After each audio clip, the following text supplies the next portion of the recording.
Who is Saint Benedict? What did he work towards, and what were his teachings? Well, Saint Benedict was a Roman noble born in 480 A.D. He lived in a family of nobles and was educated in Rome. However, he soon became disgusted with the vices and sins of the city, and fled 30 miles to the town of Enfide in about the year 500. There he decided that he wanted to seek the life of a hermit. He abandoned his earthly possessions and settled down in the mountains of Subiaco, where he lived in a cave for 3 years.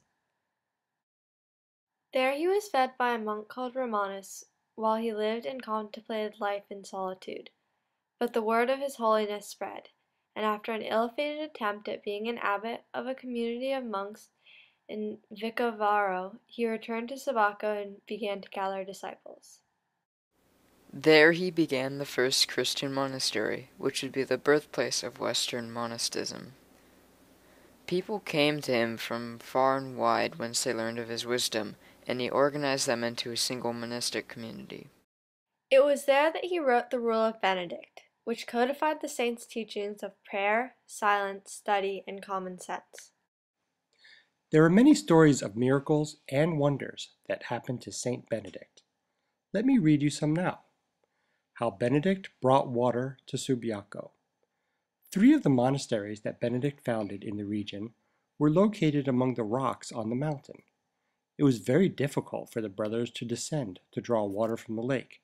There was great danger from the steep incline. So the brothers from the 3 monasteries got together and said to Benedict, "It is difficult for us to come down every day to the lake for water.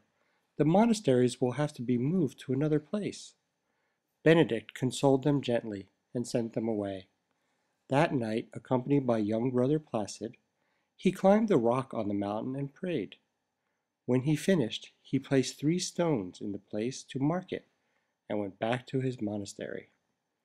The next day, when the brothers came to him again, he said, "Go to that rock where you will find 3 stones placed on top of one another, and do a little digging, for Almighty God can produce water even on the top of that mountain and spare you from having to make such a difficult journey." They went and found the mountain rock was already oozing. They made a hole in it and immediately filled with water. It flowed out so plentifully that, to this day, it runs down in abundance and forms a stream from the mountain peak to the base. Of a miracle wrought by his sister Scholastica. Scholastica used to visit Benedict once a year at a place between their 2 abbeys. According to their custom, one year Benedict and his monks went to meet her, and they spent the whole day praising God and talking about spiritual things. When it was getting late, they ate together, and as they sat at the table talking of devout matters, darkness set in.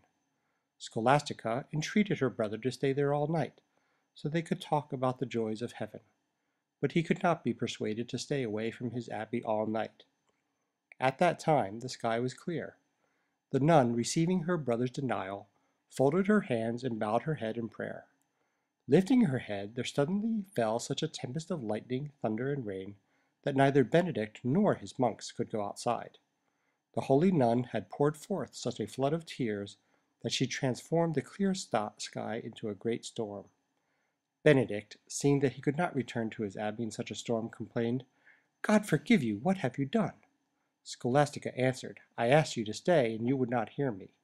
I asked our good Lord, and he has answered me. If you can now depart, in God's name return to your monastery and leave me here alone." The good father, not being able to go forth, stayed. They stayed awake all night, immersed in spiritual and heavenly talk. By the power of Almighty God, a woman's prayers had wrought a miracle. Saint Benedict's teachings are still relevant to us. His values such as prayer, silence, study, and common sense are still important and useful. So listen to Saint Benedict, because he is very wise and his values and practices will lead to a good life.